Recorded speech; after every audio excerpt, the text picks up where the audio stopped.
G'day, it's AJ. Do you and your team have trouble with making change stick? Do you have change fatigue? Are you getting tired of trying to make things happen and people are getting bored with change? They're going backwards and the change just isn't sticking. Well, you're not alone. It's not uncommon for change initiatives to run out of steam, for them to launch with lots of excitement and then to die off pretty quickly and not be able to get traction and make change stick. And there's a few fatal flaws going on when this happens.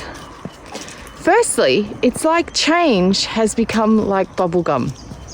You remember as a child chewing strong flavoured bubblegum, and when you first start chewing it, the colour's there, the flavour's there, it's really strong and sweet. But after a while, the gum starts to lose its colour and its flavour. And we get tired of chewing the same thing over and over. It loses the sweetness. Change is very similar. When we chew the same thing for too long, when we try and bite off more, and we have this big mouthful of a ball of gum, after a while, that gets tiring. It gets lackluster, and we don't want to chew it anymore.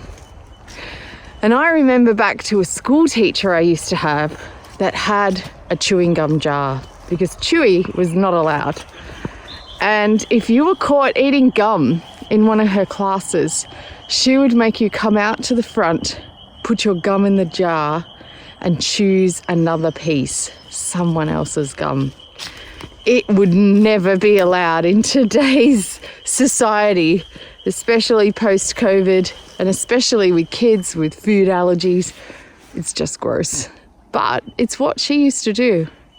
And so people would say, make sure you choose a piece with lots of colour because it's still got some flavour. Is that what your change initiatives are like? Are people bored with change?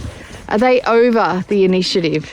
They're over the slogans, the coffee cups, and whatever the change is you're trying to make. And instead, could you look at another approach? And that's a 10-degree shift approach. Tiny incremental shifts strategically placed that all add up together to create the big change you're going for.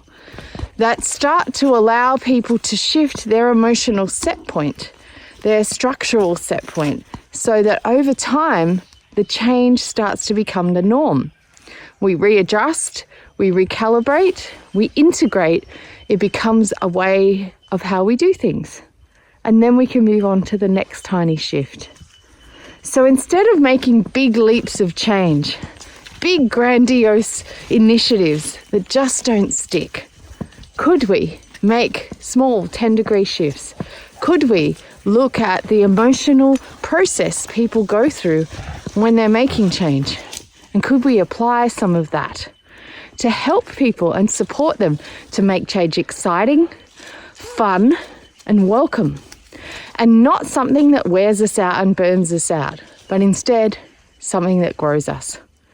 Food for thought.